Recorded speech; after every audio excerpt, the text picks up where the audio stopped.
Si vous n'avez jamais vu de zélote dans l'évangile, parce que le véritable zélote, ce n'est pas notre frère Serge. Moi, je suis un premier zélote.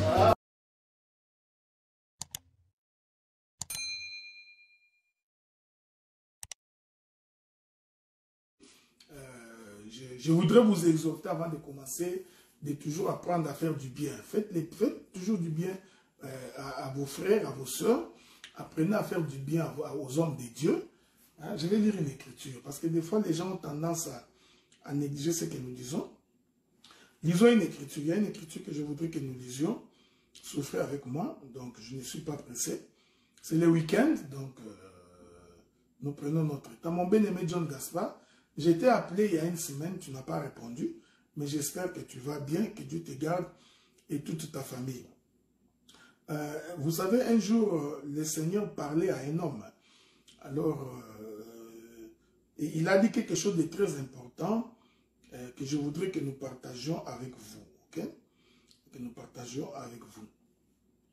Il dit ceci, souffrez que je vous trouve cette écriture-là. Donc, il y a une écriture, la Bible dit qu'un homme est venu voir Jésus et Jésus lui a fait la remarque que quand j'étais malade, tu ne m'as pas secouru, quand j'étais en prison, tu ne m'as pas visité, quand j'avais soif, tu ne m'as pas donné à boire. Et cet homme-là a répondu à Jésus, mais quand est-ce que tu étais en prison et que moi je ne suis pas venu te visiter? Alors Jésus va lui répondre, il dit, écoutez, un verre d'eau que tu accorderas à tout enfant, à ce petit enfant, en réalité, c'est vers moi que tu es en train de le faire. Donc, que Dieu qui vous amène à faire du bien à vos frères, à vos soeurs. Je suis en train de le dire parce que j'ai constaté, mon bien-aimé prophète Josué Kamba Shalom, j'étais à Kinshasa, j'ai essayé de vous joindre, j'ai appelé, mais j'ai compris que vous étiez occupé. Donc, je disais que des fois, nous regrettons, quand nous allons en Afrique, les bien-aimés qui sont en Afrique ne nous reçoivent pas, même pas manger un peu de foufou chez vous à la maison, même se retrouver ensemble, boire un verre de coca, les gens ne le font pas. Et cependant, quand vous vous déplacez vers ici, vous voudriez que nous, à notre tour, que nous vous accueillons, que nous vous logions, que nous... Vous voyez, des fois, quand nous nous déplaçons pour aller en Afrique, nous sommes obligés d'aller louer dans des flats, alors que nous avons des frères qui ont des maisons bien équipées qui pouvaient nous recevoir. Alors, j'ai saisi l'occasion pour vous demander d'apprendre à faire du bien. Apprenez à faire du bien à vos frères, apprenez à faire du bien à vos sœurs. C'est très important parce que le Seigneur Dieu n'oublie jamais un bienfait. Voilà. Ceci étant dit, nous allons donc immédiatement commencer notre intervention sur qu'est-ce qui s'est passé pendant les 3 heures des ténèbres quand Jésus était sur la croix. Qu'est-ce qui s'est passé exactement? Le pourquoi de ces 3 heures des ténèbres qui se sont abattus sur la surface de la terre. Ok? Donc, mon bien-aimé amigo, j'attends l'invitation. Je vais venir en Angola bientôt. J'attends l'invitation de l'Angola et j'attends également l'Afrique du Sud. Je pourrais y être d'ici 4 mois exactement. Donc, je disais, pendant 3 heures, pendant ces 3 heures, pendant ces 3 heures, mon bien-aimé Josué, certainement que tu n'étais pas, je vais revenir d'ici quelques temps, on va se voir. Donc, pendant ces 3 heures où les ténèbres se sont abattues sur la surface de la terre, nous voulons expliquer le pourquoi, la raison pour laquelle et qu'est-ce qui s'était passé exactement. Voilà, ça c'est le thème principal, c'est ça l'ossature de notre intervention, mais nous ferons de notre mieux pour aller chercher les différents morceaux nous permettant de raccorder pour faire un vêtement. Et nous ferons passer le fil avec l'aiguille entre les morceaux. Donc, le même fil de la même couleur qui traversera les morceaux pour former le vêtement. Alors, souffrez dans ce cas-là que nous puissions d'abord lire l'Écriture. Hein? Lisons l'Écriture ou les Écritures et cela va nous permettre de pouvoir comprendre exactement ce qui s'était passé. Je pourrais lire 3 ou 4 Écritures si vous voulez. Je prends d'abord Matthieu chapitre 27, le verset 45. Matthieu chapitre 27, le verset 45, la Bible dit « Depuis la 6e heure jusqu'à la 9e heure, il y eut des ténèbres sur toute la surface de la terre. » Je répète ça. Depuis la 6e heure jusqu'à la 9e heure, il y eut des ténèbres sur toute la surface de la terre. Je voudrais vous dire en passant que lorsque nous parlons de la 6e heure, nous sommes en train de parler aujourd'hui, c'est-à-dire nous étions à 12 heures. Nous étions à midi.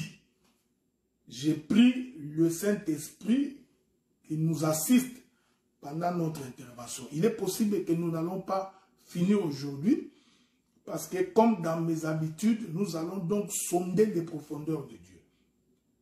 Je voudrais vous dire qu'il faudrait faire la différence entre lorsque nous prêchons comme ça en live et lorsque nous sommes dans une assemblée. Donc, pendant les lives, nous serons beaucoup plus enseignants. Je serai beaucoup plus dans la prophétie et dans la connaissance. Mais lorsque je suis dans l'église, nous avons des fois quelques élans évangéliques et pastoraux. Ok? Mais aujourd'hui, mon langage, j'essaierai de faire de mon mieux. Si tu es quelqu'un qui aime la connaissance, tu as intérêt à être avec nous aujourd'hui. Donc, la Bible dit, de la 6e heure à la 12e heure, pendant que Jésus était sur la croix, les ténèbres se sont abattues. Les ténèbres se sont abattues et les ténèbres se sont abattues sur toute la surface de la terre. Il est important que nous comprenions que lorsque nous parlons de la 6e heure, selon le langage d'aujourd'hui, et essayons de l'actualiser, c'est-à-dire il était midi. C'est-à-dire de midi jusqu'à 15 heures. Pendant ces 3 heures, les ténèbres se sont abattues sur la terre. Que la paix de Dieu soit avec vous. Alors je voudrais d'abord commencer par expliquer la notion de la 6e heure. C'est très important. Commençons par expliquer la notion de la 6e heure pour que la compréhension soit beaucoup plus facile. Où est-ce que je m'en vais pour trouver la 6e heure? Je m'en vais consulter mon bien-aimé Abraham. Laissez-moi aller consulter Abraham. L'écriture dit ceci, ok? Je vais lire cette écriture-là pour vous. Je suis dans Genèse chapitre 18. Genèse chapitre 18. Nous sommes au premier verset. C'est très important ce que j'ai dit. Que Dieu te bénisse, mon bien-aimé évangéliste Alphonse. Écoutez, Genèse chapitre 18, premier verset. L'Éternel lui apparut. Nous parlons d'Abraham. L'Éternel lui apparut parmi les chênes de Mamré, comme il était assis à l'entrée de sa tente pendant la chaleur du jour. Il leva les yeux et regarda, et voici, 3 hommes étaient debout près de lui. Quand il les vit, il courut au-devant d'eux, puis à l'entrée de sa tente, et se prosterna en terre. La Bible dit qu'un jour, Abraham était assis dans l'entrée de sa tente, il leva les yeux, il vit 3 hommes qui s'approchaient. Et l'Écriture précise que le Seigneur, lorsqu'il rencontre Abraham assis sous les chênes de Mamré, La Bible dit que c'était pendant la chaleur du jour. Et lorsque nous parlons de la chaleur du jour, en réalité, nous sommes en train de parler du midi. Que la paix de Dieu soit avec vous. C'est très important. Donc, quand le Seigneur apparaît à Abraham, l'Écriture dit que c'était pendant la chaleur du jour. Je précise ceci, que lorsque l'on dit chaleur du jour, l'on voudrait tout simplement dire que nous étions à midi. Retenez que les ténèbres se sont abattues sur la surface de la terre. Quand Jésus s'est retrouvé sur la croix, de midi à 15 heures. C'est-à-dire de la 6e heure à la 9e heure. Je répète ça. Donc, quand on dit de la 6e à la 9e heure, c'est-à-dire que à partir de midi, les ténèbres se sont abattues sur toute la surface de la terre. Je voudrais exprimer ça autrement pour que la compréhension soit facile. Parce qu'en réalité, nous n'étions pas la nuit, nous n'étions pas au coucher du soleil. Donc, il est impensable que le soleil puisse se coucher en plein midi. En réalité, ce qui est arrivé en plein midi, parce que le soleil était au zénith, le soleil était dans toute sa force, parce que c'est à midi que le soleil est fort. Mais qu'est-ce qui s'est passé ces jours-là? Je vais l'expliquer d'après les Écritures. C'est que ces jours-là, l'ombre est venue se mettre au devant du soleil pour que la lumière du soleil projette les ténèbres sur la terre. Répétons. Répétons ça calmement parce que si je ne répète pas ça bien là, tu auras des difficultés pour saisir ce que j'ai dit. Donc, je vais me permettre de faire une répétition. Répéter, répéter encore pour une bonne compréhension. Expliquons ça. La 6e heure, c'est midi. Ok? Or, à midi, le soleil est à son point culminant. C'est-à-dire, il est au point de sa force. Parce que la 6e heure, c'est la moitié du jour. On est d'accord, non? Je répète ça. La 6e heure, c'est la moitié du jour. Parce que selon la Bible, les jours à 12 heures. Je me permets donc de lire l'Écriture pour vous. Ok? Parce que si on ne lit pas l'Écriture, vous aurez des difficultés pour nous saisir. Les jours à 12 heures. Je suis dans le livre des Jean. Jean dit ceci. Écoutez. Jean chapitre 11, le verset 9. Il est écrit. Jésus répondit. N'y a-t-il pas 12 heures au jour? Si quelqu'un marche pendant le jour, il ne bronche point parce qu'il voit la lumière du monde. Le Seigneur précise que les jours à 12 heures. C'est la raison pour laquelle, lorsque Jacob donne naissance à ses enfants, je crois que nous l'avions déjà expliqué ici plusieurs fois, que Jacob avait plusieurs enfants. Mais lorsque l'on compte les enfants de Jacob, dans la dispensation de la Bible, on dit que Jacob avait 12 enfants. C'est ainsi qu'on fait mention des 12 tribus de la maison de Jacob. On est d'accord, non? Mais alors que Jacob n'avait pas 12 enfants. Le jour où Jacob est mort, ses filles et ses fils l'ont pleuré. Nous pouvons prendre un exemple Dina. Vous verrez déjà que quand on ajoute Dina, on est à 13. Donc Jacob n'avait pas 12 enfants. Mais l'Écriture, lorsqu'il voudrait parler du patriarche, Jacob, Genèse chapitre 49, lorsqu'il commence à bénir ses enfants, vous allez remarquer qu'il en bénit 12. Pourquoi? Parce que cela cache la pensée du jour. C'est très important. Je répète ça encore parce que c'est très important. C'est alors que vous verrez également, quand vous entrez dans le lieu saint, sur la table des propositions, la table des pains des propositions, vous allez trouver que le sacrificateur, selon l'ordre que Dieu avait donné à Moïse, va mettre sur la table 12 pains. Je peux multiplier des exemples comme ça pour que chacun de nous puisse comprendre ce qui se passe. C'est alors que même quand Jésus vient, quand il commence à choisir les apôtres, il en choisit également 12. Tout ça pour identifier les heures du jour. C'est-à-dire que chaque apôtre est une heure. Chaque enfant de Jacob est une heure.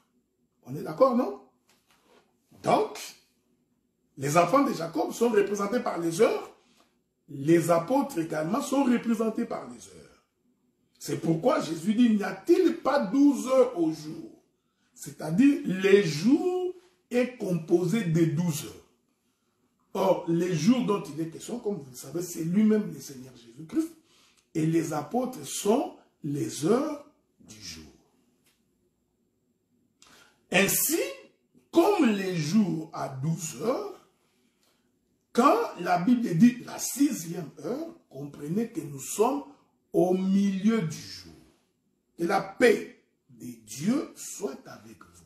Donc, c'est au milieu du jour que les ténèbres se sont abattues sur toute la surface de la terre. Écoutez, or, pour qu'il y ait ténèbres, il faut que le soleil se couche. Si le soleil, écoutez-moi bien, si le soleil ne se couche pas, il n'y a donc pas raison qu'il y ait les ténèbres. J'essaierai de parler véritablement comme un prophète, parce que je toucherai plusieurs éléments sur la croix, en espérant que le Saint-Esprit vous amènera à comprendre cela. Mais qu'est-ce qui s'est passé ces jours-là? À dire vrai, le soleil naturel ne s'était pas couché. Ok? Ces jours-là, le soleil naturel ne s'était pas couché. Ce qui est arrivé, c'est que l'ombre est venue se mettre au-devant du soleil. Une fois que l'ombre se met au-devant du soleil, je vais expliquer ça, automatiquement la terre est dans le ténèbre. Je vais prendre un exemple. Si là où je suis, je projette la lumière de cette manière, il suffit que vous preniez un obstacle, je ne sais pas moi quoi, n'importe quel élément, et que vous le mettez au-devant du côté où la lumière est projetée, cette chose-là fera en sorte que la partie de l'autre côté soit dans le ténèbre. Je répète ça. Je vais répéter ça calmement. Parce que physiquement, le soleil ne s'était pas couché. Non, le soleil ne peut pas se coucher à midi. C'est impossible que le soleil se couche à midi. En réalité, ce qui se passe ces jours-là, c'est que quelque chose s'est mis au devant du soleil pour empêcher le soleil d'éclairer la partie de la terre. Vous savez, j'aime ça quand le Seigneur nous inspire l'écriture. Mais qu'est-ce qui s'est passé sur la croix? C'est pourquoi je suis rentré pour aller visiter le frère Abraham. Pour vous dire que quand le Seigneur croise Abraham, il va donc le croiser à midi. Ok? Il le croise en plein midi, lequel midi correspond à la 6e heure, laquelle 6e heure, les ténèbres se sont abattues sur la surface de la terre. J'avais posé cette question sur Facebook un jour. Les gens ont pensé que j'ai posé la question par plaisir. Je vous avais posé la question à la 6e heure. Jésus était-il devant Pilate ou il était sur la croix? certains ont essayé de nous expliquer, tu vois, selon le calendrier romain, la 6e heure, selon le calendrier juif. J'ai dit, tout ça c'est bien. Mais ma précision, c'est de savoir, il était où? Était-il devant Pilate? Ou il était sur la croix? Ceci est très important. Bon, au cours de mon intervention, je donnerai la réponse. Alors, le Seigneur croise Abraham à midi, sous les chaînes des Mamré, c'est-à-dire à la 6e heure. Maintenant, Jésus, Dieu va dire quelque chose de très important à Abraham lorsqu'il les croise à la 6e heure. C'est là où je suis en train de venir pour expliquer les ténèbres qui se sont abattues. Ok? Je rentre dans l'écriture de Genèse chapitre 18. Nous rentrons dans Genèse chapitre 18. Écoutez ce que la Bible nous dit. Je vais sauter le premier verset. Je vais aller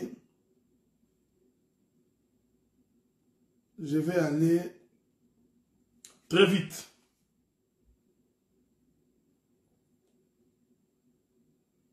Écoutez ce que le Seigneur dit.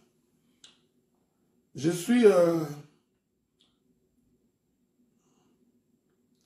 Genèse chapitre 18. Bon.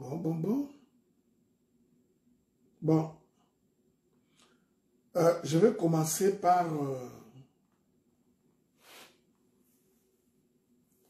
le verset. Prenons, si vous voulez, commençons par le verset 10.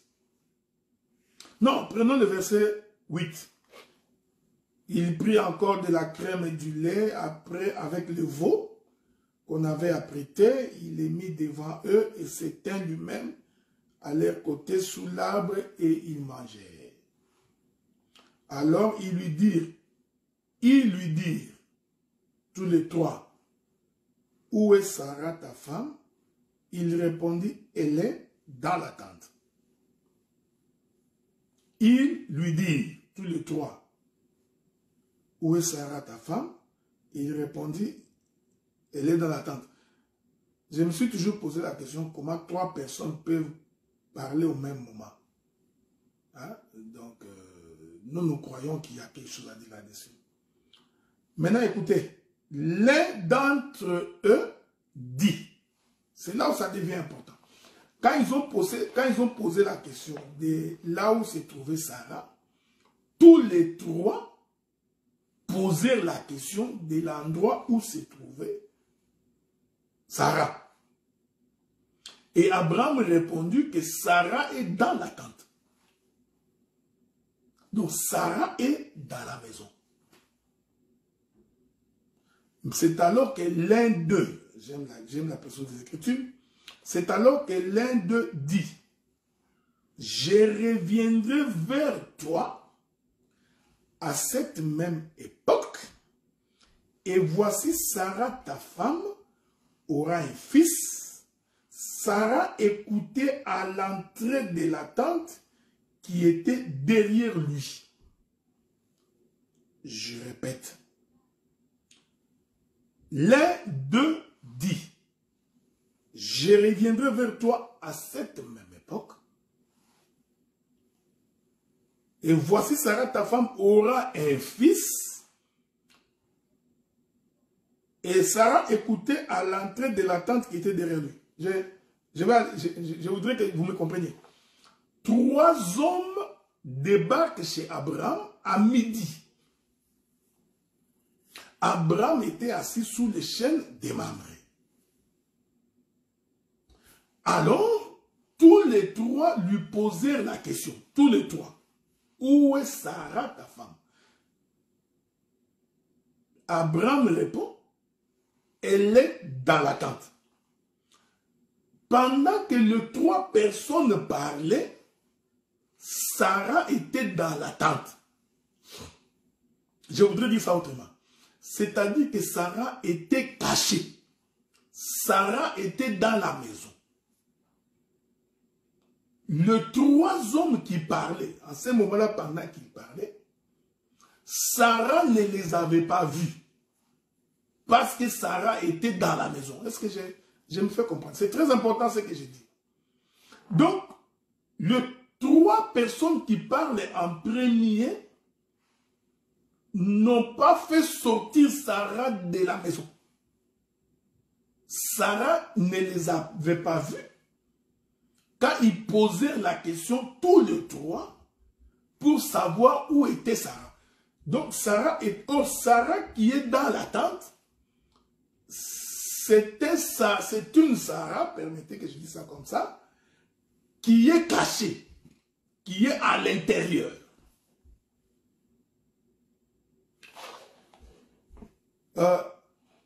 C'est alors que l'un d'eux, maintenant, de ces trois, l'un va sortir. L'un d'eux prend maintenant la parole, il dit, à la même époque, moi, je reviendrai.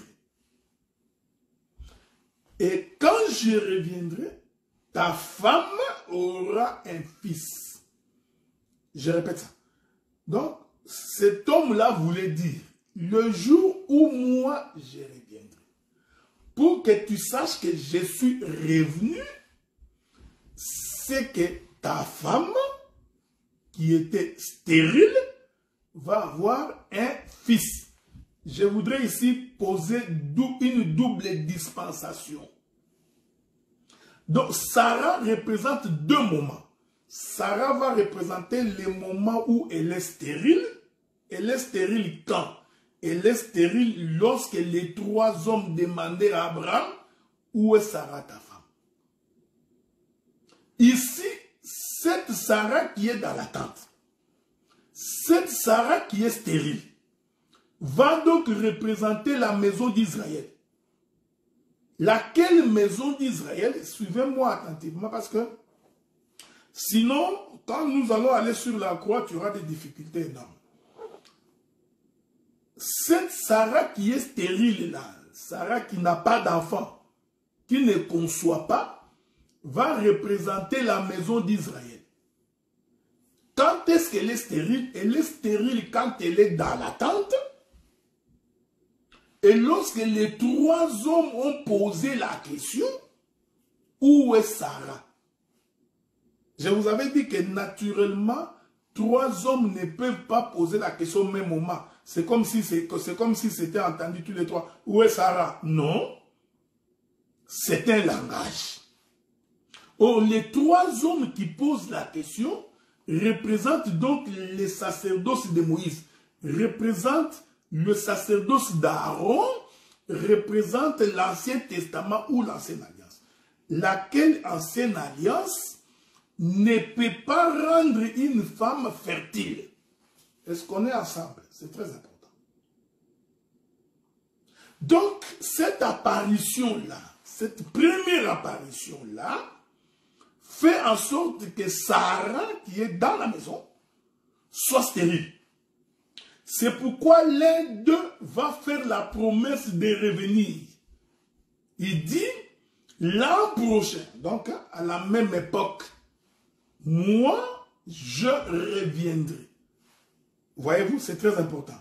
Ce n'est plus le 3, mais c'est lui. Mais celui-là qui parle est sorti de ces trois-là. Ok? Donc, il dit, quand je vais revenir, Sarah aura un fils, c'est-à-dire la stérile va maintenant produire.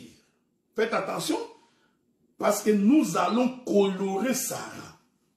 Or, la Sarah qui reçoit la promesse d'être fertile, suivez-moi bien, représente l'Église. Mais je vais le basculer plusieurs fois quand je vais toucher la croix. Je basculerai de plusieurs manières, donc je vais basculer à gauche et je vais basculer à droite.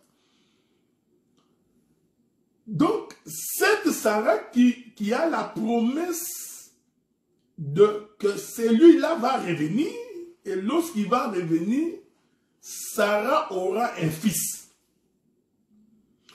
la Sarah qui recevra les fils au retour de celui qui a fait la promesse, cette Sarah-là va donc représenter l'Église. Mais écoutez, tout ça, ça se passe à midi, c'est-à-dire à la 6e heure. Que la paix de Dieu soit avec vous. Or, à la 6e heure, nous disons, le soleil est dans son point fort. Dans un autre langage, le soleil est au zénith.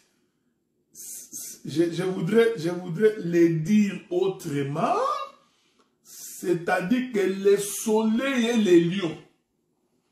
Il est fort. Voyez-vous? Et c'est en ce moment-là que Dieu fait la promesse. Il dit que l'an prochain, moi, à la même époque, je reviendrai. Maintenant, il faut aller examiner les Écritures. De quelle époque le Seigneur fait-il la promesse à Abraham qu'il va revenir?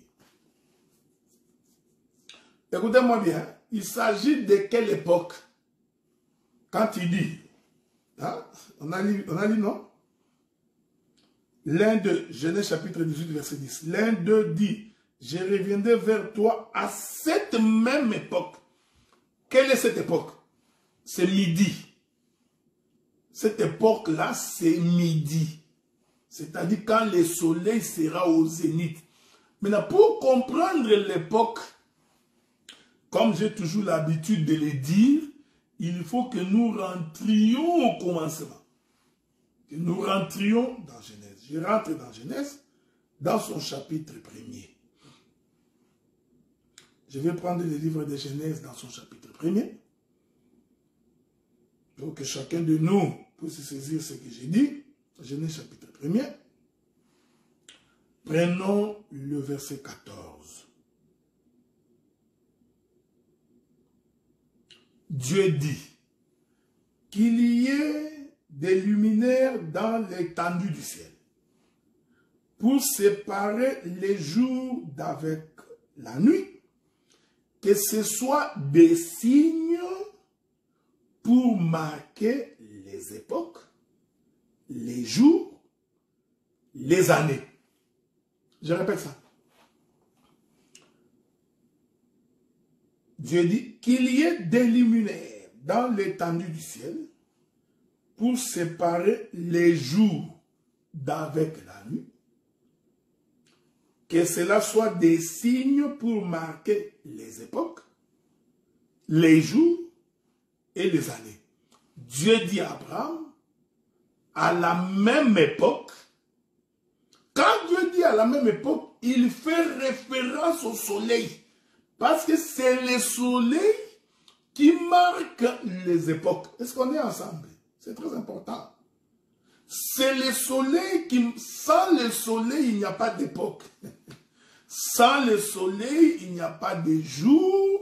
Sans le soleil, il n'y a pas d'année. Donc, quand Dieu dit à Abraham qu'à la même époque, Dieu fait référence à la course du soleil. Pourquoi? Parce qu'il a rencontré Abraham à midi. Pour que nous parlions du midi, il faut nécessairement que le soleil s'élève. Est-ce qu'on est ensemble? Suivez-moi attentivement. Il faut que le soleil s'élève, que le soleil marche et qu'il se couche. Si le soleil ne fait pas cette course-là, nous ne pouvons pas parler des heures, ni des jours, ni des années, ni des époques. Encore moins du midi. Souvenez-vous que sur la croix, les ténèbres se sont abattues de la 6e heure à la 12e heure. Or, la 6e heure, c'est l'heure où Dieu rencontre Abraham. Et il précise qu'à la même époque, c'est-à-dire à la 6e heure, moi, Dieu, je m'excuse de frapper comme ça, j'ai le micro, moi, Dieu, je reviendrai Sarah aura un fils. En d'autres termes, quand je reviendrai, Sarah aura déjà conçu. Hein? Donc, quand je reviendrai, Sarah sera déjà enceinte. Je veux que tu... Écoutez-moi attentivement bien, parce que sans quoi tu ne comprendras pas pourquoi, le pourquoi des 3 heures de ténèbres sur la surface de la terre quand Jésus était sur la croix. Maintenant, nous allons essayer, avec votre permission, faire un petit exercice de la Bible. Le Seigneur précise ceci. Il dit, pour que tu saches que je suis revenu, Sarah doit porter un fils. Ok? Donc, si Sarah ne porte pas un fils, c'est que je ne suis pas revenu. Donc, quand on verra le fils, on saura que Dieu a visité Abraham. Donc, la manifestation du fils confirme la présence du Créateur. La manifestation du fils confirme la présence de Dieu. C'est ce que Dieu dit.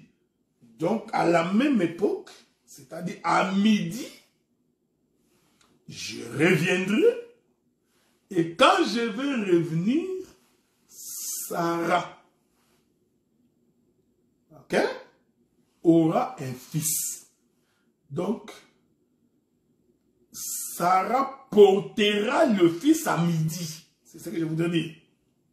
C'est à midi que Sarah porte le fils. Et le fils, c'est le père qui est revenu. Pourquoi je l'ai dit? C'est parce que nous n'avons pas vu Dieu revenir physiquement comme ça pour aller visiter Abraham. Il n'y a pas cette écriture-là.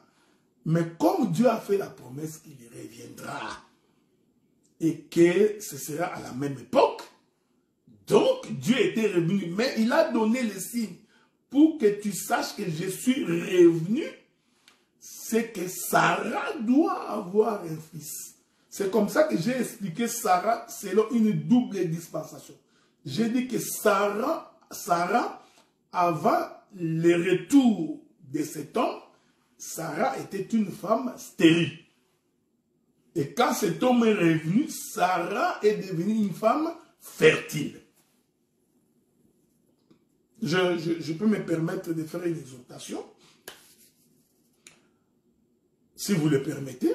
Donc, c'est-à-dire que dans la vie de tout enfant de Dieu, il y a des moments où on était tous stériles. C'est lorsque nous étions sans Dieu, lorsque nous n'avions pas droit de citer, lorsque Dieu ne nous avait pas visités, nous étions comme Sarah dans l'attente et nous n'avions pas de fils, nous étions stériles. Mais n'oubliez pas, notre temps de stérilité, c'est tout le temps où le soleil a commencé sa marche de la première heure jusqu'à la 6e heure. Ok? Quand il arrive à la 6e heure, il nous fait la promesse qu'à la 6e heure, vous tomberez enceinte. C'est pourquoi nous avons la confession que quand quelqu'un croit en Dieu et qu'il a véritablement rencontré le Seigneur, cet homme-là ne peut plus être stérile. C'est pourquoi la Bible dit, ce n'est pas Adam qui a été séduit, mais c'est plutôt Ève qui, séduite, s'est rendue coupable de transgression. Elle sera néanmoins sauvée en devenant mère. Donc, cette Ève-là, dont on dit qu'elle sera sauvée en devenant mère, cela voulait tout simplement dire, pour être sauvé, il faut tomber enceinte. Parce que tu ne peux pas devenir mère si tu ne tombes pas enceinte. C'est pourquoi nous disons, toutes les stériles n'hériteront pas les royaumes des cieux. Quand tu es stérile, tu ne peux pas accéder au royaume des cieux. Donc, ne peuvent accéder au royaume des cieux que tous ceux qui deviennent mères. Or, pour devenir mère, mon bien-aimé Lorenzo, que Dieu te bénisse. Or, pour devenir mère, il faut tomber enceinte. Mais comment tombe-t-on enceinte? On tombe enceinte quand c'est lui qui a fait la promesse à Abraham, qu'à la même époque, je reviendrai et Sarah, ta femme, aura un fils. Donc, quand celui-là revient, toutes les stériles deviennent mères. Est-ce que je me fais comprendre? Donc, 1 Timothée chapitre 2 à partir du verset 9 en descendant, cette écriture-là, en fait, nous renvoie à Sarah. C'est-à-dire, tu ne peux être sauvé que lorsque tu deviens maman. Hein? Tu deviens mère. C'est-à-dire, lorsque tu manifestes la sémence. Or, tu ne peux pas manifester la sémence si d'abord cette sémence n'est pas posée en toi. Que le Seigneur vous bénisse, que la paix de Dieu soit avec vous. Donc, Sarah représente donc ces deux mouvements. Donc, au moment de sa stérilité, ça je suis dans la connaissance, parce que j'entrerai également dans la prophétie. Dans la stérilité, Sarah, pardon, dans la connaissance, Sarah, c'est vous et moi, quand nous étions païens, quand nous n'avions pas connu Dieu, au temps de la loi. Et Sarah, qui tombe enceinte pour avoir un fils, c'est vous et moi quand nous avions cru à l'évangile. Est-ce qu'on est ensemble? Ça là, nous sommes dans la connaissance. Mais faites attention, ma démarche est prophétique. Donc, cette Sarah-là, qui pendant les six premières heures, cette Sarah-là, qui était stérile, représente aussi la maison d'Israël. Il représente la maison d'Israël au temps de la loi. C'est très important, je répète ça. Au temps de la loi, Israël était stérile parce qu'Israël n'avait rien produit. Israël, je voulais te rassembler. Tu n'as pas voulu. Israël, je voulais que tu produises les fruits. Tu n'as pas voulu. J'ai t'ai envoyé les prophètes chaque matin. Tu n'as pas voulu écouter. Israël, je voulais faire pleuvoir sur toi la pluie. Tu n'as pas voulu. Israël rejette le Seigneur. Il est venu chez les siens. Les siens ne l'ayant pas reçu, ils l'ont rejeté. Vous voyez? Cette Sarah-là, de la première heure jusqu'à la 6e heure, jusqu'à ce que cet homme se présente devant sa maison, cette Sarah-là représente la maison d'Israël au temps de la loi. Mais l'homme fait la promesse qu'il va revenir. C'est-à-dire, avant qu'il revienne, il y aura un temps de ténèbres. Écoutez-moi maintenant bien. Il dit, l'an prochain, à la même époque, moi, l'Éternel, je reviendrai. Et quand je serai revenu, ta femme, je voudrais qu'on lise ça, c'est très important. Cela veut dire qu'il fait la promesse de revenir, mais pendant le temps de la promesse, avant qu'il ne revienne, Sarah est dans le ténèbre. Sarah continue à attendre. Est-ce que vous me suivez ça? Je suis en train de rentrer dans la prophétie. C'est-à-dire, Sarah a eu la promesse, mais cette promesse-là ne s'accomplit pas immédiatement. C'est une promesse qui va s'accomplir quand, à la même époque, l'homme qui a fait la promesse de revenir va revenir. Mais avant qu'il revienne, il est allé où? Est-ce qu'on est ensemble, non? Bon, lisons ça. Lisons.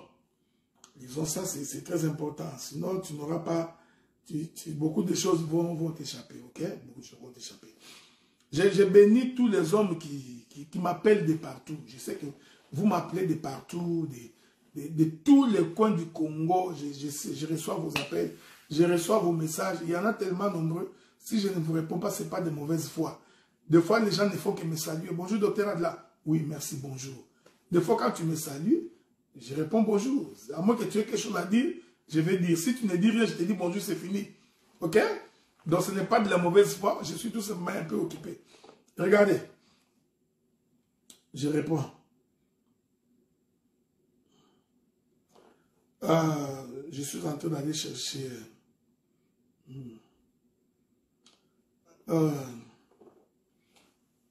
verset 14. Y a-t-il rien qui soit étonnant de la part de l'Éternel? Au temps fixé, je reviendrai vers toi. À cette époque-là, à cette même époque, Sarah aura un fils. On est ensemble, non? J'étais en train de chercher notre écriture pour vous donner. Souffrez, hein? Si je trouve l'écriture, je vais vous la donner, mais sinon, comme je ne bloque pas les versets dans ma tête, bon, je vais seulement continuer. Genèse chapitre 17, verset 21. Genèse chapitre 17, verset 21. Lisons. On peut même commencer par le verset 20. À l'égard d'Ismaël, j'étais exaucé. Voici, je les bénirai et je les rendrai féconds. Je les multiplierai à l'infini. Il engendra 12 princes. Je ferai de lui une grande nation. J'établirai mon alliance avec Isaac, que Sarah t'enfantera à cette époque-ci, dès l'année prochaine. On est ensemble. Je réponds. J'établirai mon alliance avec Isaac. Que ça, donc, Dieu avait même donné le nom du fils. J'établirai mon alliance avec Isaac. Que Sarah t'enfantera à cette époque-ci, dès l'année prochaine. On est d'accord. Donc, le Seigneur vient de confirmer qu'il revient dans cette époque-là, mais ça va être l'année prochaine. Or, l'année a 12 mois. Que la paix de Dieu soit avec vous, parce que des fois, moi, dans mon esprit, j'ai les éléments du puzzle. Alors, j'ai pris le Seigneur pour qu'il arrange pour que toi aussi tu comprennes. Parce qu'il n'y a que Dieu qui donne l'intelligence pour comprendre les Écritures. Dieu précise que l'époque qu'il reviendra, ça va être l'an prochain, c'est-à-dire dans 12 mois. Ok? Or, je vous avais dit que les enfants de Jacob sont au nombre de 12 parce que chaque enfant de Jacob représente un mois. Jésus va choisir 12 apôtres parce que chaque apôtre représente un mois. Oh, Jean nous a confirmé que les jours à 12 heures. Donc nous voudrions dire, une année c'est un jour.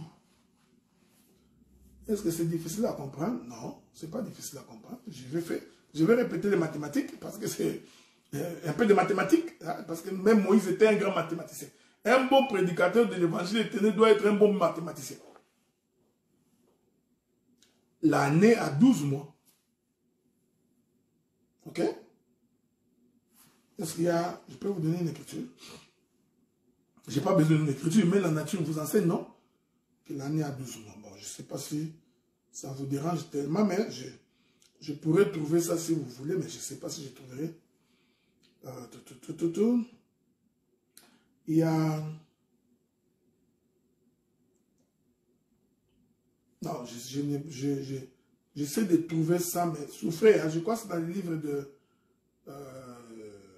Deutéronome ou quelque chose comme ça. Ben, c'est pas grave, mais le Seigneur nous aidant, nous allons le trouver, ok? Donc, nous allons le trouver pour que Dieu vous aide à survivre.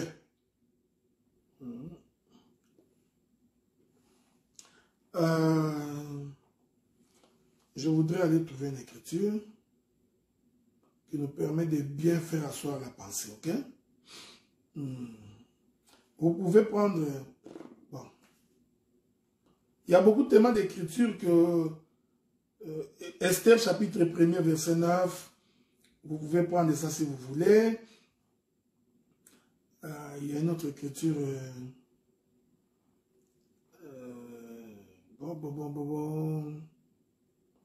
Beaucoup, hein, donc... je peux vous ajouter notre écriture si vous voulez. Bon, ce n'est pas mauvais. Il y a aussi l'écriture de Exode. Hein? Exode donne également cette précision-là. Donc, dans Exode chapitre 12 également, hein, quand l'Éternel prescrit à Moïse et à Aaron, les premiers mois de cette année sera pour vous le mois de Nissan, des choses comme ça. Ok? Donc, merci beaucoup, bien-aimé Baptiste et Michael, pour la synthèse. Donc, le Seigneur précise qu'en réalité, il va venir l'an prochain. Et lorsqu'il reviendra l'an prochain, Sarah aura déjà un fils. Ok? L'écriture ne dit pas que quand il va revenir, que Sarah va tomber enceinte. Non, non, non, non, non, non, non. L'écriture dit, quand il revient, Sarah aura déjà un fils. Ok? Donc, pendant 12 mois, je voudrais préciser ça calmement. Pendant 12 mois de la disparition de cet homme, c'est pendant ces 12 mois-là que Sarah tombe enceinte. Et lorsqu'il revient au bout de 12e mois, Sarah aura déjà un fils. Je voudrais vous aider pour que vous compreniez. C'est-à-dire quand cet homme fait la promesse que je reviens l'an prochain, à la même époque, et Sarah, ta femme, aura un fils, il voulait dire ceci. J'accomplirai d'abord 3 mois. Après ces 3 mois, au bout du 3e mois, Sarah tombera déjà enceinte. Parce que la grossesse prend 9 mois. Ok? Et au bout de 9 mois, pendant les 9 mois, Sarah est déjà enceinte. Au bout de 12 mois, Sarah a un fils. On est ensemble, non? Donc, il précise que c'est l'an prochain que Sarah aura un fils. Écoutez maintenant très bien. Mais pendant ce temps-là, Sarah, qui attend le fils, ne voit pas cet homme. Je vais l'expliquer pour que tu comprennes ce qui s'est passé sur la croix. À la 12e heure, Dieu fait la promesse à Abraham que Sarah tombera enceinte. À la même époque, c'est-à-dire à midi, je vais revenir sur la notion de midi, et Sarah aura un fils. Mais depuis la promesse jusqu'à la manifestation du fils, Sarah est toujours dans les ténèbres. Pourquoi? Parce que Sarah n'a pas vu la face de cet homme. C'est pendant ces moments de disparition que Sarah tombe enceinte. Ok? Pour qu'au 12e mois, qu'il manifeste le fils. Maintenant rentrons. Rentrons maintenant pour aller expliquer la notion du midi. Midi, le soleil est à son point fort. Mais Matthieu nous dit que c'est à midi qu'il y a eu les ténèbres à la surface de la Bible. Je suis en train de dire ceci. Naturellement, le soleil ne s'était pas couché. Non, non et non. Naturellement, le soleil ne s'était pas couché. Le soleil a continué sa marche, mais quelque chose là a obscurci sa marche. Pendant ce temps, la terre est dans les ténèbres. Je vais prendre, parce que nous avons des gens de l'école primaire. Faisons comme si on était à l'école primaire. Ensuite, je prendrai les exemples dans la Bible, parce qu'il y en a dans la Bible. Je suis en train de marcher ici, je suis à Tursault, parce que j'habite à Tursault maintenant. Je suis à Tursault. De Tursault à Montréal, ça prend 1h10. Je me mets en marche pour aller à Montréal. Ok? Les gens de Montréal qui m'attendent, ils savent que il est midi 15, donc à midi 30, parce que c'est 1h15 en voiture, donc il est midi 15, c'est-à-dire à 13h30, le frère Adela devrait être ici. Alors, ils prennent la caméra, ils les projettent sur moi, la projettent sur moi. Ils me voient comment je suis en train de venir, ok? J'arrive quelque part dans une ville qui s'appelle La Chute. Du coup, j'ai disparu des radars. La caméra ne me voit plus. Le frère ne me voit plus. Pourquoi il ne me voit plus? Parce qu'un objet est venu se mettre au viseur de la caméra. Ce qui va les empêcher de me voir. Mais cependant, je continue ma marche. Je ne sais pas si vous me comprenez ce que je dis. Parce que j'explique ça comme ça pour que tu comprennes. En réalité, je ne me suis pas arrêté. J'ai continué ma marche. Sauf que pendant que j'ai continué ma marche, les gens qui me regardaient dans la caméra, tout d'un coup, il y a eu un objet qui a obscurci leur viseur, ce qui fait qu'ils ne m'ont pas vu. Donc, ce temps-là, c'était un temps de ténèbres pour eux. Donc, ils ne me voyaient pas. Ils ne savent pas ce qui se passe pendant ce temps-là où je ne suis plus dans leur viseur. Mais cependant, je ne me suis pas arrêté. J'ai continué le marche. Est-ce qu'on est ensemble? C'est ce qui est arrivé sur la croix. Parce que la Bible dit qu'il y a eu des ténèbres de la 6e heure à la 9e heure. À la 9e heure, le soleil a continué sa marche normalement. En réalité, le soleil ne s'était pas arrêté. Quelque chose avait obscurci la marche du soleil. Cette chose-là qui a obscurci la marche du soleil a empêché la terre pendant un temps de voir la lumière. Mais cependant, la lumière était toujours là.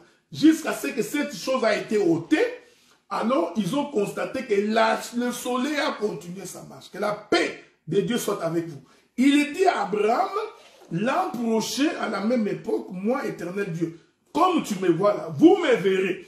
Mais pendant ce temps-là, ils ne l'ont pas vu. Cela veut dire quoi? Quelque chose avait obscurci sa marche pour que Sarah ne voie pas. Jusqu'à ce qu'il revisitera Sarah autrefois. Je vais le dire autrement. Sarah, du temps de sa stérilité, représente la maison d'Israël qui a rejeté le Seigneur pendant sa première venue. Et il fait la promesse qu'il va les revisiter. Cette promesse-là, c'est que le Seigneur, après avoir fini avec les nations, quand Dieu opère avec les nations, Israël est dans les ténèbres. Je répète ça. Quand Dieu est en train d'opérer avec les nations, quand il traite avec nous, les ténèbres ici, ce n'est pas les péchés. Quand il est en train de traiter avec nous, ce peuple-là qui a vu le soleil s'élever, parce que le soleil s'est levé en Israël, ce peuple-là qui a vu la lumière du soleil va être dans les ténèbres. Pourquoi il est dans les ténèbres? Parce que quelque chose les a empêchés de continuer à voir le soleil. Qu'est-ce qui les a empêchés de voir le soleil? C'est la grâce. On est ensemble, non? Donc, c'est la dispensation de la grâce qui empêche Sarah, ici qui représente la maison d'Israël, de continuer à voir le soleil. Pourquoi? Parce que pendant la grâce, le soleil est avec nous. Je vais le dire autrement parce que c'est très important ce que je dis. Parce que si tu ne comprends pas, tu vas te perdre. Tu te perdras beaucoup. Tu vas vraiment te perdre. Regardez. J'essaie de le dire dans les termes les plus simples pour que tu ne puisses pas échapper à cette compréhension. Laissez-moi dire quelque chose d'important ici.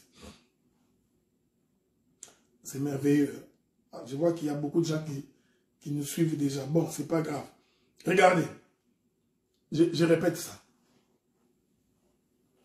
Je vais répéter ça.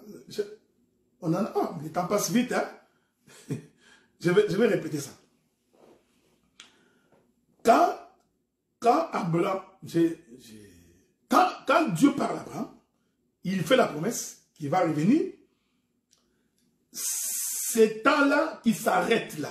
C'est pourquoi vous allez remarquer, je répète ça, c'est pourquoi vous allez remarquer qu'au cours de cette conversation-là, Dieu disait à Abraham que sa destination, c'était le pays de Sodome et Gomorrhe. On est ensemble, non? Hein? Sa destination, c'était le pays de Sodome et Gomorrhe.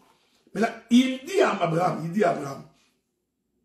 il dit, ta femme est stérile. Parce que depuis que j'ai quitté l'éternité, je suis venu, en fait, mon objectif était Sodome et Gomorrhe. Pourquoi mon objectif était Sodome et Gomorrhe? Parce qu'il y a Lot qui s'y trouve. Mais avant d'aller à Sodome et Gomorrhe, je vais d'abord passer chez Abraham. On est ensemble, non? Mais en arrivant chez Abraham, il constate que la femme d'Abraham est stérile. C'est-à-dire, ici, Sarah représente la maison d'Israël qui ne croit pas. Au lieu de faire en sorte que la femme d'Abraham devienne fertile immédiatement, non. Il fait la promesse. Il dit non, accordez-moi 12 mois. En d'autres termes, accordez-moi un jour. Est-ce qu'on est ensemble? Je répète ça. Il disait à Abraham, accorde-moi juste un jour. Disons dans les langages les plus courants, accorde-moi 12 mois. Pourquoi? Pour que pendant ces 12 mois-là, ça me permet de terminer mon problème avec Sodome et Gomorrhe. On est ensemble, non? Donc ici, l'autre qui est dans le pays de Sodome et Gomorrhe devient donc, je suis dans la prophétie, devient donc la maison de l'église, devient donc l'épouse du Seigneur, qui, pendant que Sarah est stérile, c'est-à-dire Sarah est dans les ténèbres, lui, il est en train de négocier avec l'autre. En d'autres termes, le temps où le Seigneur finit de causer avec Abraham, c'est le temps où Léoué est retranché. Cela veut dire, en d'autres termes, c'est la 69e semaine de Daniel. C'est-à-dire, une pause va se mettre. La pause là, ce n'est pas que le soleil s'est arrêté, non. Cette pause-là veut tout simplement dire, le soleil travaille, mais il est de l'autre côté. Est-ce qu'on est ensemble, non? Que la paix de Dieu soit avec vous. Tu sais pourquoi je l'ai dit aussi simplement? Parce que quand je vais aller commencer maintenant à prendre des versets partout, que tu ne t'embrouilles pas, que tu te retrouves. Okay? C'est très important. C'est pourquoi je l'ai dit comme ça pour que tu saisisses ce que j'ai dit. Je vais finir dans 3 minutes. On va continuer le samedi prochain parce que je vous ai dit que je suis libre maintenant. Donc je suis rentré, on peut parler comme on veut. Ok? Je répète ça. Ainsi, il fait la promesse de revenir. Abraham, à qui on fait la promesse de revenir là, ça c'est le temps où Dieu va revisiter la maison d'Israël. Oui? Je vous laisse dans les ténèbres. Hein? Israël, Israël, j'ai voulu te rassembler. Comme une poule rassemble ses poussins sous ses ailes, tu n'as pas voulu. Voici ta maison restera déserte. Ah, la maison déserte ici, c'est la stérilité de Sarah. C'est ça le ténèbre. Voici ta maison restera déserte. Pourquoi? Parce que je serai parti. La lumière partira. Ta maison restera déserte jusqu'à ce que tu crieras, béni soit celui qui vient au nom du Seigneur. Ça, ce n'est pas le français. Cette écriture veut dire, je reviendrai. Ton cri, là, ce sera les deux ouins qui vont annoncer ma seconde venue en Israël. Est-ce qu'on est ensemble? Mais en attendant, tu seras dans les ténèbres parce que je suis en train de traiter d'abord avec l'église de Sodome et de Gomorrhe. Est-ce qu'on est ensemble, non? Je vais illustrer ça. Maintenant, je vais illustrer ça et c'est là que je vais conclure. Illustrons ça. Illustrons ça par une écriture. Ok? Bon. Je cherche une écriture. Il y a une écriture qui va nous aider à comprendre cela. Bon, je suis dans Josué chapitre 10. Josué chapitre 10. Prenez vos Bibles. Josué chapitre 10. Josué chapitre 10. Nous allons lire une écriture. À partir du verset 13.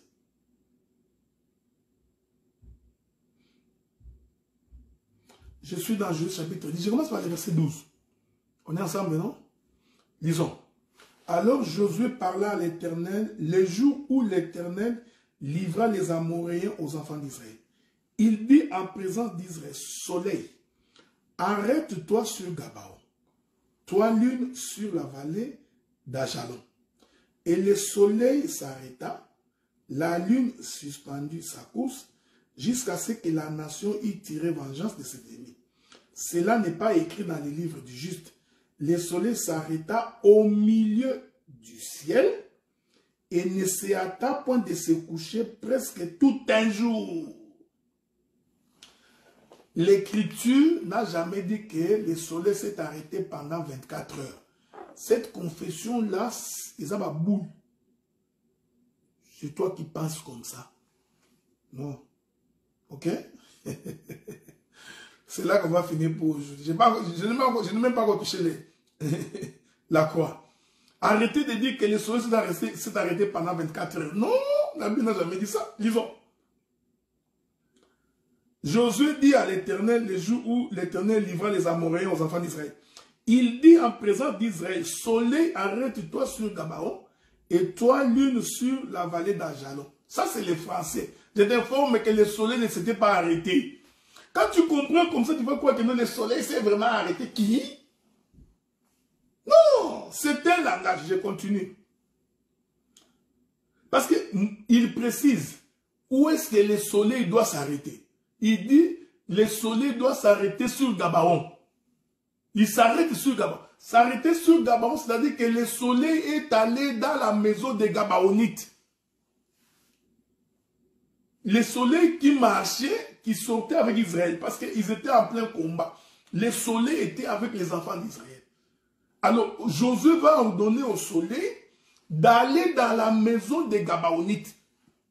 Arrête-toi chez les Gabaons. Et quand le soleil s'arrête chez Gabaon, c'est-à-dire que le soleil vient d'abandonner la maison d'Israël, le soleil est allé chez les Gabaonites. Je vais le dire autrement. Le soleil est allé à Sodome et Gomorrhe. Le soleil qui était venu dans la maison d'Abraham va donc laisser la maison d'Abraham dans les ténèbres. Vous comprenez ça? Tout ça, je suis en train de vous préparer pour comprendre ce qui s'est passé pendant les 3 heures de ténèbres sur la croix. Ce n'est pas par plaisir. Pendant le soleil, il y a eu des ténèbres à la surface de la nuit pendant 3 heures. Quel est le pourquoi? Quel est l'enseignement? C'est ici. C'est ici que je suis en train de coudre mon habit. Il continue, il dit, alors Josué, alors le soleil s'arrêta et la lune suspendit sa course, jusqu'à ce que la nation y tirait vengeance. C'est pourquoi je vous dis, les Français vont te tuer. Toi, tu as déjà vu le soleil et la lune marcher au même moment? Naturellement, tu as déjà vu le soleil et la lune apparaître au même moment. Tu vois? Quand tu ne comprends pas, tu ne saisiras rien. Parce que le soleil et la lune ici, qui arrêtent la course, c'est ça midi. Ça, tu n'as pas compris. Hein? Je t'informe que le soleil et la lune qui arrêtent là, c'est ça midi. Parce que je n'ai même pas eu le temps d'expliquer ce que c'est midi. On va expliquer ça le samedi prochain. Parce que midi veut dire l'homme et la femme sont ensemble. L'homme quittera son père et sa mère, s'attachera à sa femme, les deux deviendront une seule chair. Midi veut dire la réalité et l'ombre sont ensemble. Or, la réalité et l'ombre ne peuvent être ensemble qu'à midi. Je vais revenir le dimanche prochain. Lorsque les pères et les fils sont ensemble, on appelle ça midi. C'est ça la lune et le soleil ensemble qui arrêtent la course. Je vais revenir. Ce n'est pas important pour l'instant. Je veux d'abord que tu retiennes les choses les plus simples. Écoutez ce que la Bible dit. Il n'y a point eu de... Je suis allé où? Non, attendez. Pourquoi je vais vite comme ça?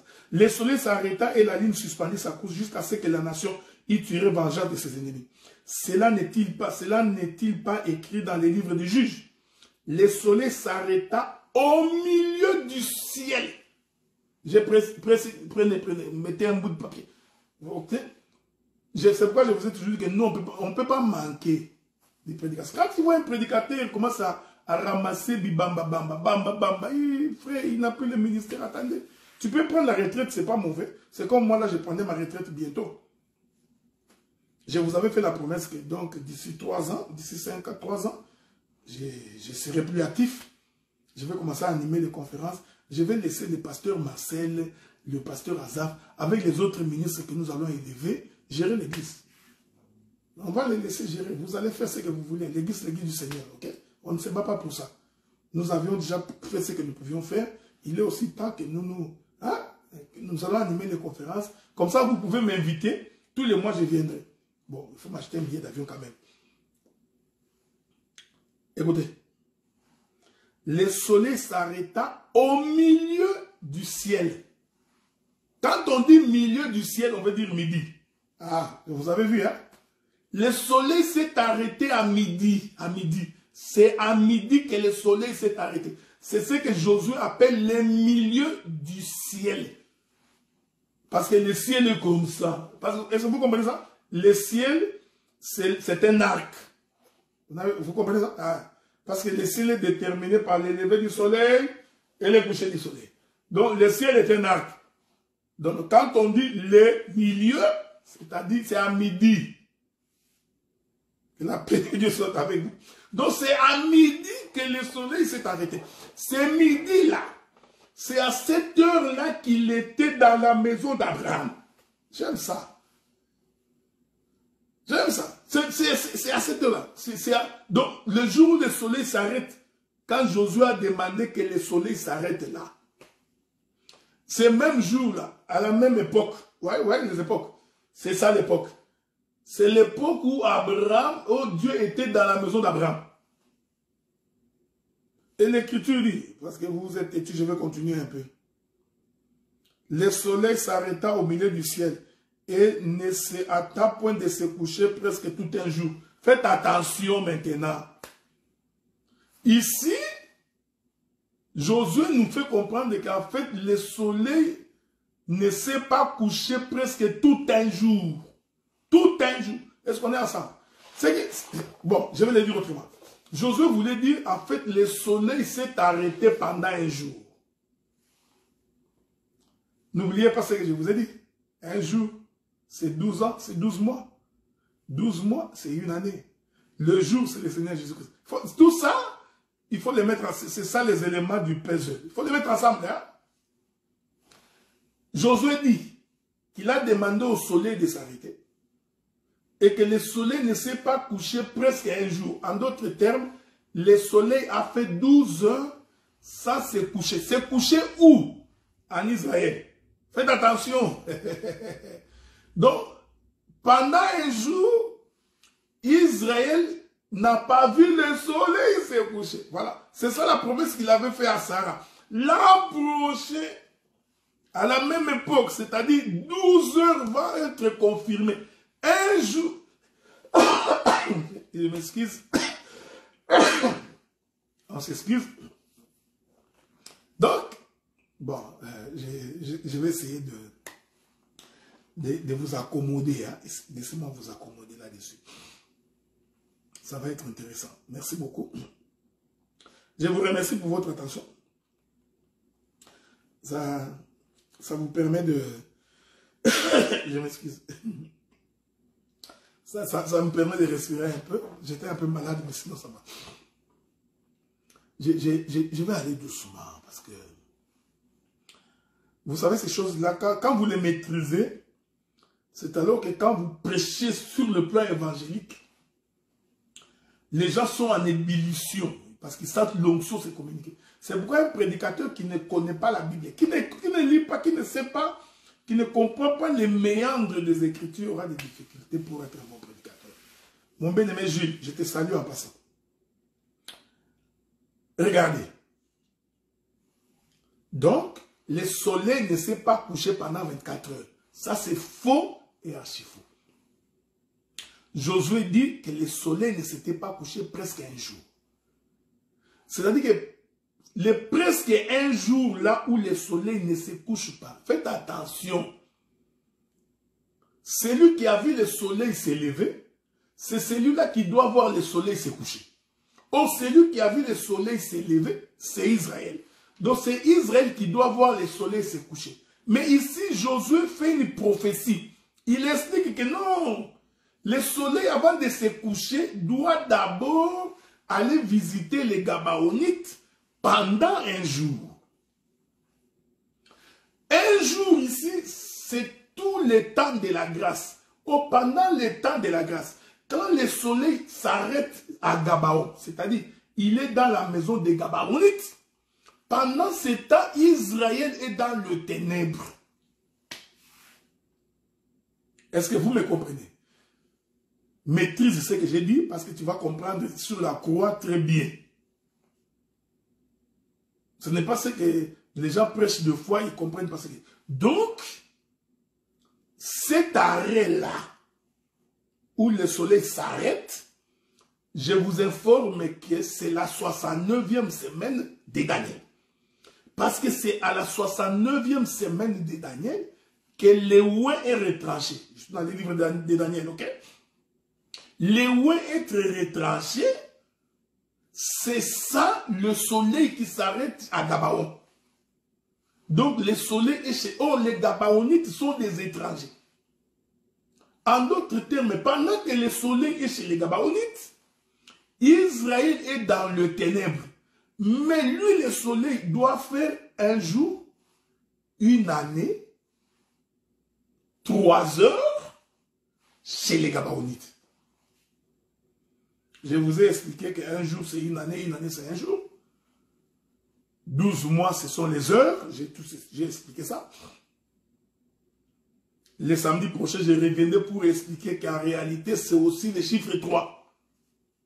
Le pourquoi de la 6e heure à la 9e heure. Ça, on va arriver. Mais je suis d'abord ici pour que tu comprennes. Je vais conclure pour aujourd'hui. Wow, j'ai quand même assez parlé. Retenez que c'est à midi que Jésus est monté sur la croix, comme le soleil. C'est à midi que le Seigneur rencontre Abraham sur l'échelle de Mamré. C'est à midi que Josué a dit au soleil de s'arrêter. Le temps où le soleil s'arrête, midi là, il vient de terminer la dispensation avec Jean-Baptiste. Je voudrais le dire autrement. Quand Josué dit au soleil de s'arrêter, en réalité c'est Jean-Baptiste. Quand l'Éternel dit à Abraham, l'an prochain, je reviendrai, il a annoncé son départ. En réalité, c'est Jean-Baptiste. Ok? Pendant ce temps-là, où il fait la promesse de revenir, la maison d'Abraham, c'est-à-dire Sarah, est dans les ténèbres. Pourquoi est-il dans les ténèbres? Parce que le soleil est allé visiter un autre peuple. Le soleil est allé chez les Gabaonites. Ça, c'est selon Josué. Selon Genèse, Abraham est allé à Sodome et Gomorrhe. Pendant qu'il est à Sodome et Gomorrhe, Sarah doit attendre. Il doit attendre pendant une année. Pourquoi attend-il pendant une année? Parce que pendant une année, la grâce est avec nous. C'est pourquoi le Seigneur dit, je suis venu proclamer une année de grâce. Quand il aura fini avec nous, quand il aura fini avec les Gabaonites, quand il aura fini avec les gens de Sodome et Gomorrhe, quand il aura fini, alors Sarah tombera enceinte et aura un fils. Ok? Cette Sarah-là qui reçoit les fils après une année, c'est quand Dieu va revisiter la maison d'Abraham. C'est-à-dire quand Dieu va revisiter Jacob ou bien Israël. Mais pendant ce temps-là, vous comprenez? Il est avec nous. Que la paix de Dieu soit avec vous. C'est ce que j'ai voulu que vous reteniez aujourd'hui. Je vais donc revenir le samedi prochain maintenant pour expliquer pourquoi midi. Parce qu'à midi, l'ombre et la réalité sont ensemble. Et lorsque l'ombre et la réalité sont ensemble, l'ombre empêche la réalité de dégager la lumière. C'est ce qui fait les ténèbres. J'aime ça. Les ténèbres que vous voyez là, faites attention, c'est le Fils. C'est le Fils qui est à la base de ces ténèbres-là. C'est pourquoi ce n'est pas que partout où tu vois ténèbres, toi tu crois que c'est le péché. Faites attention. Je vais le répéter. La présence du Fils fait que les ténèbres apparaissent. Je vais l'expliquer autrement. C'est pourquoi vous allez remarquer, Israël avait des difficultés. Pourquoi que Jésus est Dieu? Pourquoi? Parce que c'est le Fils. Le Fils fait ombrage à la lumière. Voilà. Le Fils est un voile pour la lumière. J'aime ces choses. Donc quand le Fils est là, automatiquement, celui qui regarde par le Fils est dans les ténèbres. J'aime ça. J'aime ça. Est-ce que vous comprenez ça? Bon, nous sommes dans la cour des grands. Donc, nous sommes dans la cour des grands. Je vais le dire autrement. Je voudrais le dire autrement pour que ta compréhension de ces choses soit plus facile à comprendre. C'est la présence du Fils qui crée les ténèbres. Si le Fils n'est pas là, la terre va être éclairée. Donc, quand le Fils est là, c'est lui qui a fait en sorte que un peuple soit dans les ténèbres. En posant la question à Jésus, pourquoi leur parles-tu en parabole? Pourquoi tu ne dis pas ouvertement? Ils ont oublié que c'est lui qui parlait, c'est le Fils. Or, le Fils, lui, vis-à-vis d'Israël, il ne peut pas parler ouvertement. Donc, le fait que le Fils ne parle pas ouvertement, il fait en sorte que ceux qui le regardent ne voient que les ténèbres. Je leur parle en parabole pour qu'en regardant, ils ne voient pas. Vous voyez? Ils regardent, ils ne voient. Bon, je vais revenir sur cette chose-là le samedi prochain. Nazako matangai, nazako matangai, nga nazako matangai.